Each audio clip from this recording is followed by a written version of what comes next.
ایک قضا نماز کی جہنم میں کیا سزا ہے؟ ایک قضا نماز ہونے پر 88 کروڑ سال دوزخ میں رہنے کی سزا بیان کی جاتی ہے۔ کیا اس تعداد کا ذکر قرآن مجید میں کہیں آیا ہے؟ برائے مہربانی اس بارے میں بتا دیں۔ ذیشان خان پشاور سے۔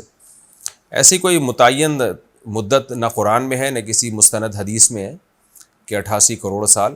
ہاں یہ ضرور ہے کہ اسلام میں نماز قضا کرنے سے بڑا گناہ کوئی ہے نہیں، شاعر اسلام میں سے، اسلام کی علامت میں سے ہے۔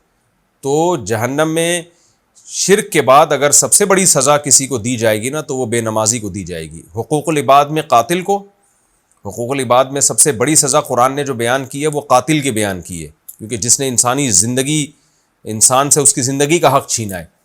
اور حقوق اللہ میں شرک کے بعد جو سب سے بڑا جرم ہے اسلام میں وہ ہے نماز کا قضا کر دینا۔ تو سب سے بڑی سزا نمازی ہی، بے نمازی ہی کو ملے گی اور قاتل کو ملے گی۔ اب کتنی ہے اس کے میں نے بتایا کہ کوئی ہمیں نہیں ملتا کہ اتنے سال رہے گا، یہ ہے کہ بہت عرصہ رہے گا جہنم میں۔ جہنم میں تو بھائی تھوڑے دن بھی، تھوڑے دن کی سزا، تھوڑے ٹائم کی سزا بھی بہت سخت ہے، اللہ نے بہت سخت آگ رکھی ہے۔ تو آپ سوچیں کہ طویل عرصے تک جہنم میں جلنا یہ کتنی بڑی سزا ہے۔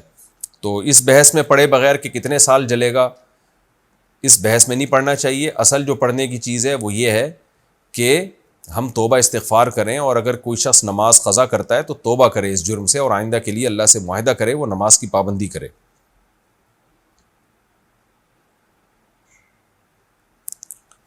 جمعے کے دن صلاۃ الحاجت کا معمول بنانا، کیا ہم ہر جمعہ کو صلاۃ الحاجت پڑھ سکتے ہیں جس میں اپنی اور اپنے گھر والوں کی حفاظت کے لیے اور لمبی عمر کے لیے دعا کریں، اور پھر اس کے بعد شکرانے کی نماز بھی پڑھ لیں؟ بنت عبداللہ بھوپال انڈیا سے۔ دیکھیں صلاۃ الحاجت کے نام سے یا شکرانے کے نام سے، یہ جو ٹرمز ہیں نا، ان کے نام سے الگ الگ کوئی نماز ہمیں نہیں ملتی ہے۔ ہاں یہ ضرور ہے کہ جب کوئی حاجت ہو تو آپ 2 رکعت پڑھ لیں، تو اس کو صلاۃ الحاجت نام دے دیں یا ویسے ہی کچھ بھی نام نہ دیں، آپ اس تکلف میں نہیں پڑھنا چاہیے۔ تو اسی طرح جب بھی اللہ کا شکر ادا کرنا ہے تو شکر میں صدقہ خیرات بھی کیا جاتا ہے، شکر میں روزہ بھی رکھا جاتا ہے، شکر میں 2 رکعت بھی پڑھی جاتی ہے، 4 رکعت بھی پڑھ سکتے ہیں، شکرانے میں طواف بھی ہو سکتا ہے بیت اللہ کا، کوئی بھی نیکی کی جا سکتی ہے۔ تو الگ سے یہ جو ٹرم ہے نا صلاۃ الحاجت کی، جیسے اشراق کی ایک نماز ہے، تہجد کی ایک نماز ہے، اس میں لوگوں نے الگ سے ایک صلاۃ الحاجت کی بھی ایک اصطلاح نکالی ہوئی ہے، تو اس کا کوئی ثبوت نہیں ملتا۔ تو میں یہ نہیں کہہ رہا آپ حاجت کے لیے نماز نہ پڑھیں، لیکن یہ جو ٹرم ہے نا، اصطلاحات ہیں، ان میں نہ پڑھیں آپ۔ تو جمعے کے دن اگر آپ 2 رکعت اس نیت سے پڑھ لیا کریں کہ میرا پورا ہفتہ میرے گھر والوں کی حفاظت رہے، تو نماز پڑھ کے آپ اللہ سے دعا مانگیں، انشاءاللہ حفاظت رہے گی۔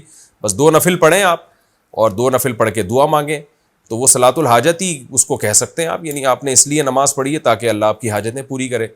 پھر 2 رکعت آپ اور پڑھ لیں کہ جی اللہ کی اتنی نعمتیں ہیں کہ میں شکر ادا کرنا چاہتا ہوں۔ لیکن جمعے کے دن ان 2 رکعتوں کی یا 4 رکعتوں کی الگ سے کوئی فضیلت نہیں ہے۔ تو آپ کو آسانی اس میں ہے کہ آپ یہ 4 رکعتیں 2 اس نیت سے کہ اللہ آپ کی حاجات پوری کرے، اور 2 اس نیت سے کہ اللہ کا شکر آپ ادا کریں۔ تو آپ کو سہولت جمعے کے دن ہو رہی ہے تو ٹھیک ہے، جمعے کے دن پڑھ لیں، سہولت جمعرات کو ہو رہی ہے تو جمعرات کو پڑھ لیں، 2 کے بجائے 4 پڑھ لیں، 4 کے بجائے 8 پڑھ لیں۔ تو جو جس طرح سے آپ کرنا چاہیں، اس میں سب طرح سے جائز ہے۔